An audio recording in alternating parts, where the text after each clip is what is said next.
নমস্কার বন্ধুরা, আমি সোমা বলছি। আশা করছি আপনারা সবাই ভালো আছেন। আমি করব লাউয়ের ঘন্ট। লাউটাকে আমি কুড়িয়ে নিয়েছি। লাগবে বড়ি,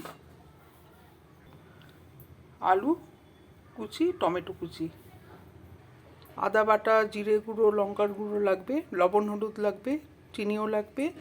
আমি তেলে দিয়ে দিলাম, কড়াতে তেলে বড়িগুলো দিয়ে দিলাম।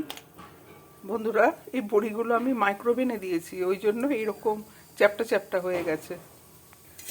এখানে বড়ি পাওয়া যায় না।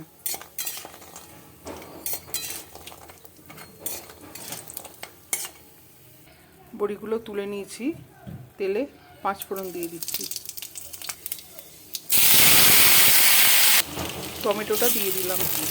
একে একে সব মশলা দিয়ে দেবো। আদা বাটা, জিরে গুঁড়ো, লঙ্কার গুঁড়ো, লবণ, হলুদ আর চিনি দিলাম। মশলাগুলো আমি ভালো করে একটু কষিয়ে নিয়ে লাউটা দেবো।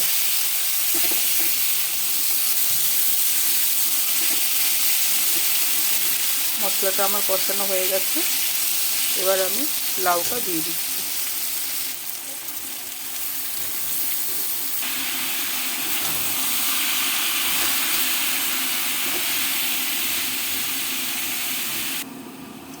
যে বড়িটাকে ভেজে রেখেছিলাম ওটাকে আমি ভেঙে নিয়েছি, ওটা দিয়ে দিলাম। ঢাকা দিয়ে আঁচটাকে কম করে আলুটাকে আর লাউটাকে আমি সেদ্ধ হতে সময় দেব। আমার তৈরি হয়ে গেল লাউয়ের ঘন্ট। রেসিপিটা কেমন লাগলো আমাকে জানাবেন। ভালো লাগলে আমার সাথে থাকার জন্য আপনাদেরকে আমি অনুরোধ জানাচ্ছি। নমস্কার।